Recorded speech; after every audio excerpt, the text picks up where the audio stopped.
Hey everyone, welcome back to the podcast. I'm John, and I'm really glad you're joining us today. Hi, friends. I'm Olivia. Today we are going to talk about a very common word in English, like. Yes, like is one of those words you hear all the time, but it's also a bit tricky because it has so many uses. Exactly. People often use like in conversation, but learners aren't always sure how to use it naturally. Let's start with the most basic use of like. It's used to show that you enjoy something. Yes. For example, I like pizza, or she likes reading books. This is simple, but very common. It's the first thing you learn about like. Now, did you know that like is also used in conversation to give examples?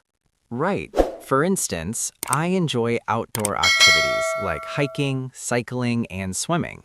See how natural that sounds? You don't have to say, for example, just like works perfectly. Another very casual use of like is when people use it to compare things. Exactly. You can say, she runs like a professional athlete, or this cake tastes like chocolate.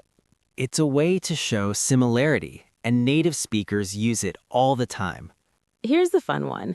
People also use like to express feelings or reactions in conversation. Yes, for example, I was like, wow, that's amazing. Or he was like, I can't believe it. This is very common in casual speech, especially when telling a story. And there's also like used to ask about preferences. Right.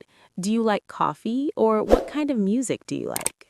These are very natural questions to use every day.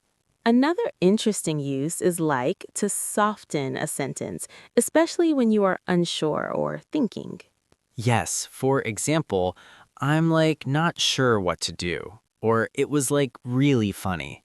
This is very common among young speakers and makes speech sound more natural. Let's practice a small conversation. Sure. John, do you like traveling? Yes, I like traveling a lot. I like visiting new cities and trying local food. That sounds amazing. I like beaches more than mountains, though. And here's another example. She was like, I can't do this. And I was like, don't worry, you'll manage. This shows how like can express thoughts or reactions in a story. Now let's combine some uses. You can say, I like desserts like chocolate cake and ice cream. And I was like, this is my favorite day ever. Perfect. You see, one word can be used in many ways depending on the context. Before we finish, here's a tip for learners. Try listening carefully when native speakers talk. Notice how they use like for preferences, comparisons, stories, or examples. And then practice it yourself in small sentences every day. All right, friends, that's all for today's episode. We hope this helps you use like more naturally in your English conversations. Thank you for listening, and we'll see you in the next episode. Take care and keep practicing.